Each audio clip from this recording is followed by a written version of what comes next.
Hey guys, it's Fate here and welcome back to a brand new video. Today I'm finally going to share my thoughts on the Warhammer 40k collaboration and Helldivers 2. We also talk about the future of the game could look like and how the new Galactic campaign reward system has been after receiving our third reward. Now I know I'm a little late to this topic. I've been incredibly busy lately and I've also been trying to branch out into movie reviews, so time really hasn't been on my side. But enough about that, let's get into this legendary Warbond because boy has it been controversial. Let's start with the armor. The biggest criticism I've seen is that some of the armor looks a little too plastic-like, and honestly I think that's a fair criticism. Some of the textures don't quite have that gritty battle-worn look people were hoping for. That being said, the Imperial Guardsman armor looks absolutely badass. This is exactly what I wanted from a Helldivers 2 x Warhammer 40k crossover. In fact, I actually called this months ago in one of my wishlist collaboration videos. One of the outfits I said I wanted more than anything was the Imperial Guardsman, and Arrowhead actually delivered. So I know this collaboration has divided the community, but personally I love the direction they went with it. Now let's talk about the stratagems. The first one is the Melt-A-Gun, and from everything we've seen so far, this thing looks absolutely insane. It fires a concentrated blast of heat capable of melting through heavily armored enemies with ease. In the trailer we see it destroy a tank, and we even see two Helldivers riding in an FRV taking down a factory strider together. If it's anything close to how it performs in game, this could instantly become one of the strongest anti-heavy support weapons we've seen in the game, and honestly I don't really have any complaints here. Next up is the Melt-A-Mine. I'm not completely sure if it's a throwable or a stratagem yet, but either way it looks incredibly powerful. From the footage it appears to activate whenever enemies approach and completely wipe out entire patrols including a Hulk. That's pretty insane.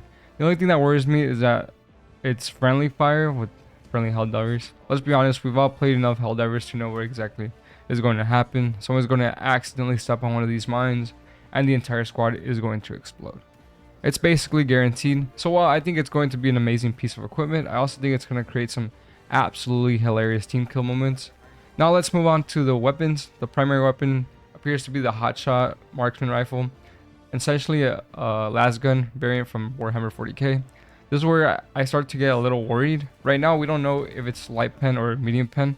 Personally I'm really hoping it's medium pen. If it launches with light pen, I think a lot of players are going to be disappointed because this weapon should feel powerful enough to justify using it over existing rifles. Then we have the weapon everybody has been talking about, the bolt pistol. If you know anything from Warhammer 40k, you know the bolt pistol isn't just some ordinary sidearm. It's iconic. It's known for firing explosive rounds that absolutely devastate enemies. Because of that, it's been a lot of concern in the Helldivers community that Arrowhead might make it a medium penetration or even worse, a light penetration weapon. Personally, I think Arrowhead understands how iconic this weapon is. I really believe they're going to make the right decision and give us heavy pen. Anything less would honestly feel disappointed. Overall, I think this Warbond has some really cool additions, but I also understand why some people are frustrated. This Warbond costs $5 more than the standard Warbond, yet it doesn't necessarily feel like you're getting $5 worth of extra content, and that's the biggest issue. I think Arrowhead really needs to look at the value proposition of these collaboration Warbonds and ask themselves whether they should include more weapons, cosmetics, emotes, or other rewards. Because if you're charging more money, players are naturally going to expect more content. Now for my overall verdict, I'm genuinely excited for this Warbond. It's been almost 2 months since our last one, and this finally gives me a reason to jump back into Helldivers 2 and start grinding again. Speaking of grinding, let's talk about the new Galactic campaign rewards. Now we've had 3 reward cycles since Arrowhead entered this new system, and honestly I think it's a step in the right direction. These rewards actually motivate me to log back into the game and complete major orders again, but there's one huge problem. Once I finish those 3 missions, I'm basically done, and I don't really have a reason to keep playing because I know I'll receive the rewards regardless. So instead of encouraging me to keep playing throughout the week, the system actually encourages me to log in for 1 day, complete 3 missions, and then stop playing. That's not healthy for the game. To make matters worse, most veteran players are already capped on medals, so whenever major orders rewards medals, those rewards don't really mean anything anymore. The same problem exists with samples. Once you've unlocked everything, they become completely useless. Arrowhead desperately needs to introduce new progression systems, new medal syncs, or long-term rewards that keep players invested every single week, not just 1 day each month. Because honestly, I want to keep playing Helldivers 2. I want a reason to sink hundreds of hours into this game, but right now, it almost feels like Arrowhead doesn't want me to. That's actually one of the reasons you've been seeing more Destiny content on my channel lately. Destiny constantly gives me something to chase, whether it's weapons, raids, armor, titles, or new builds. I always feel like I'm progressing towards something. Helldivers 2 has incredible gameplay, and I still think it's one of the best co-op shooters ever made, but eventually great gameplay isn't enough. So players need meaningful progression, they need goals, they need rewards worth chasing, and I really hope Arrowhead addresses this because I truly want the game to succeed for years to come. But there's actually one more thing I wanted to talk about. And we also got a little teaser for the next major arc in Helldivers 2. And from what we've seen, it looks like we're going back to finding the Illuminate in some capacity. And honestly, I'm excited. The Illuminate have been one of the most interesting additions to Helldivers 2. And seeing Arrowhead expand on that faction could be exactly what the game needs right now. We're also apparently getting a massive patch that will introduce new Illuminate enemies, which could completely change how we approach those missions. And that's not all. We're also getting a massive increase to the level cap. Right now, the level cap is 150, but Arrowhead is increasing that all the way to level 300. And for the Helldivers who have been sitting at level 150 for what feels like forever now, there's actually some good news. All that XP that you've been earning while you've been capped hasn't simply disappeared. The XP you've earned has from completing missions while sitting at level 150 has still been tracked, meaning when you get the new level cap like revival, your new level will reflect all that XP you've accumulated. So if you've been grinding Helldivers 2 for months and you've been sitting at level 150, you might be getting a pretty massive level jump when this update drops. And I absolutely love that. It's a great way to reward the players who continue playing even after hitting the level cap.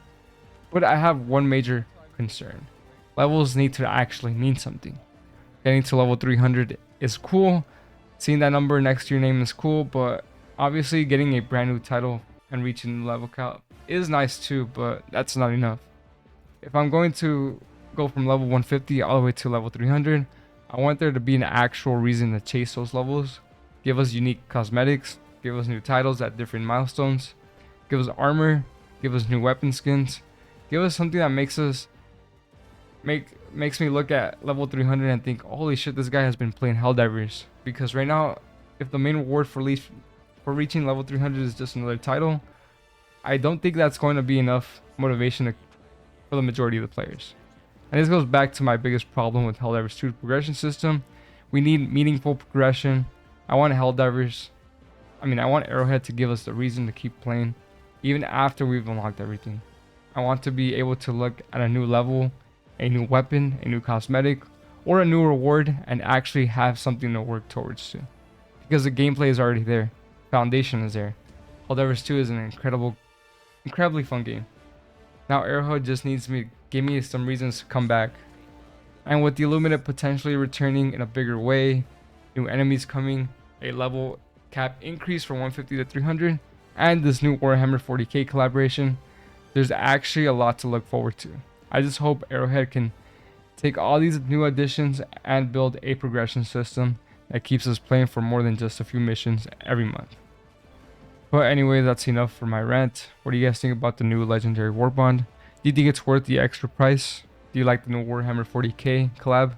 And what changes would you like to see come to the new Galactic campaign reward system?